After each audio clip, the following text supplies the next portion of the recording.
সর্বপ্রথম আমি বলি, আমি শুধুমাত্রই মুসলিম সমাজের প্রতিনিধিত্ব করার জন্য রাজনীতিতে আসেনি। এটা আমার সাথে ম্যাচ করবে না, আমি বলে দিলাম। Thank you.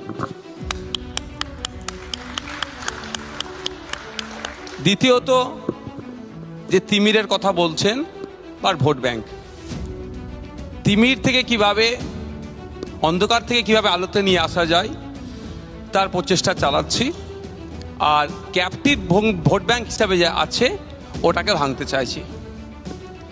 তবে একটা কথা, আজকে সংখ্যালঘু মুসলমানদের নিয়ে চর্চা হচ্ছে, আমি আশা রাখবো আগামী দিনে এই ধরনের চর্চা এসটি সমাজের মানুষদের নিয়ে হোক, এসসি সমাজের মানুষদের নিয়ে হোক।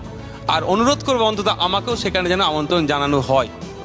নিশ্চিতভাবে ডাকবো। কারণ আমি দেখেছি বিগত 3 বছর, 3টে অর্থবর্ষে পশ্চিমবঙ্গ বিধানসভার যে বাজেট পেশ হয়, এসটি এসসি সমাজের ছেলে মেয়েদের জন্য হোস্টেলের সংখ্যা শুধু কপি পেস্ট করেছে।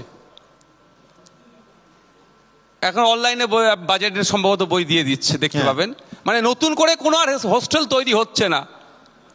তাহলে এটা কি মিন করছে? তাহলে এসটি এসসি সমাজের ছেলে মেয়েরা কি আর পড়াশোনা করতে চাইছে না, না তাদেরকে প্ল্যাটফর্ম দেওয়া হচ্ছে না? যাক, ওইদিকে আমি যাচ্ছি না, আগামী দিনে এগুলো নিয়েও চর্চা হওয়া দরকার। এখন প্রশ্ন হচ্ছে, আমাদের মুশাররফ বাবু বললেন স্কলারশিপের সংখ্যা, আমরা চাইছি কোয়ালিটি, আর মুশাররফ বাবুরা প্রোভাইড করছে কোয়ান্টিটি।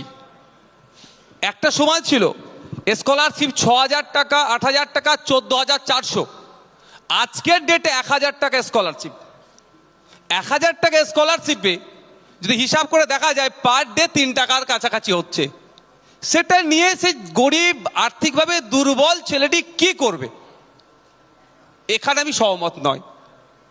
আমরা মনে করি রমজান মাসে হিজাব পরে ইফতার করলে বা ইফতারের সন্ধ্যাবেলা এক জায়গায় বসে একটা ইফতারের পার্টি দিলে একটা সমাজের অগ্রগতি হয় না।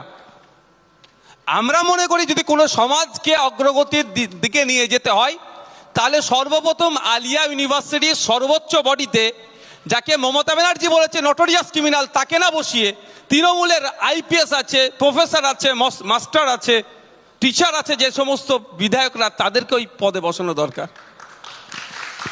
আমরা এটা চাই। কিন্তু দুর্ভাগ্য আমাদের রেকগনাইজ করে না শিক্ষিত মুসলমানদের।